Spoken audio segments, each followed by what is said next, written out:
First ever ISS medical evacuation, history in the making. This week, history is being made 250 miles above Earth. For the first time in the 25-year history of the International Space Station, NASA is conducting a controlled medical evacuation. 4 astronauts from SpaceX Crew 11 are returning to Earth early, not because of an emergency, but because one crew member needs medical care that simply can't be provided in space.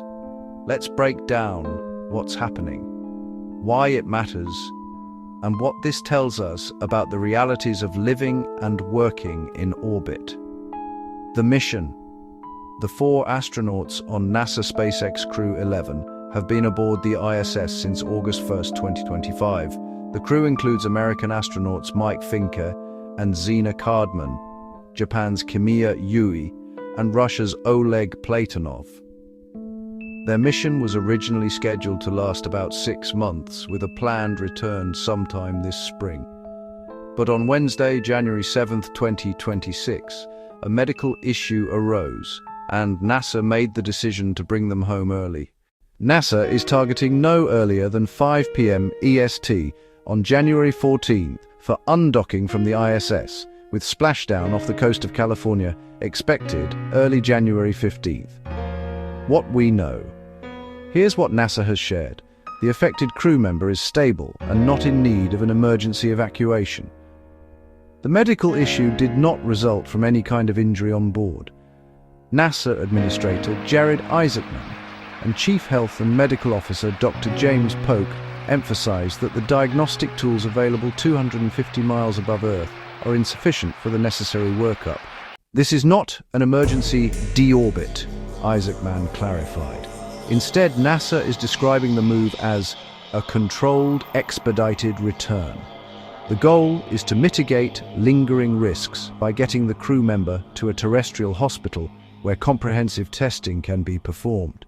NASA hasn't disclosed which crew member is affected or the specific nature of the medical condition, and that's standard protocol to protect astronaut privacy. Why this is historic? This is the first medical evacuation in ISS history. The ISS has been continuously inhabited since November 2000. That's over 25 years of humans living in space without needing to bring anyone home early for medical reasons.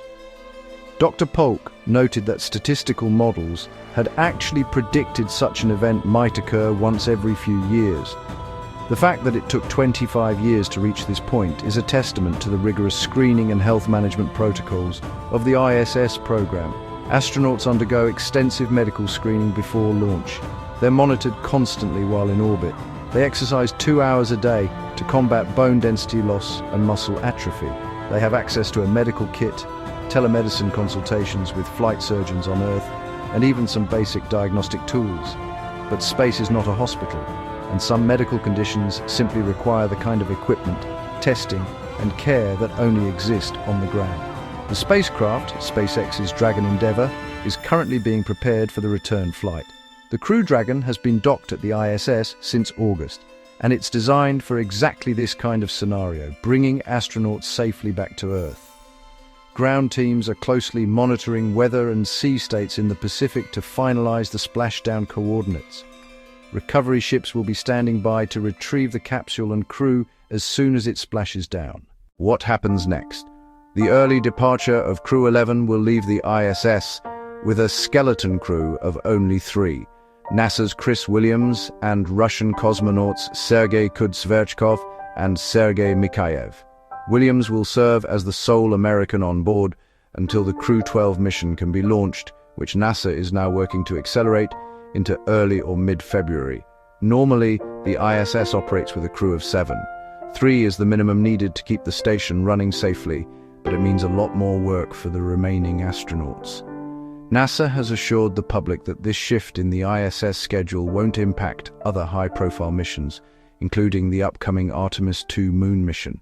The bigger picture. This event highlights something we don't always think about. Space is hard on the human body. Even with rigorous screening, intensive training, and constant monitoring, medical issues can arise.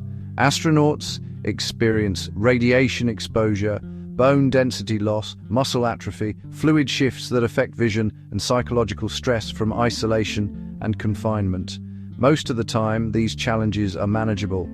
But when they're not, having a plan to bring astronauts home quickly and safely is essential.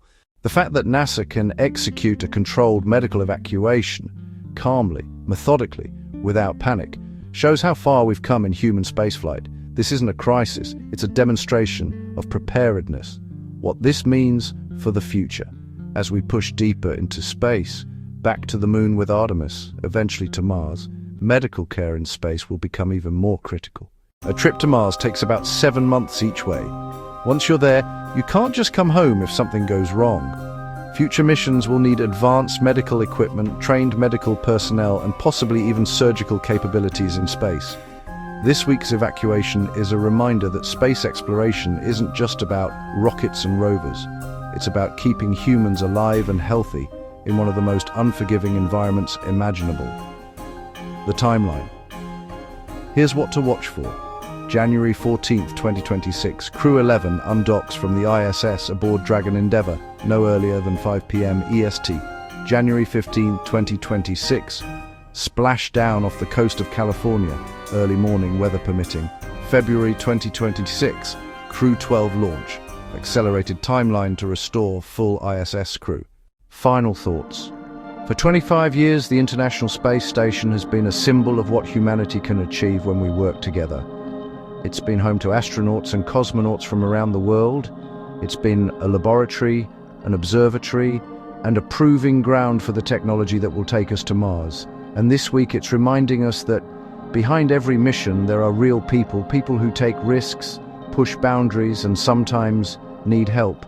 The first medical evacuation in ISS history isn't a failure, it's a success story.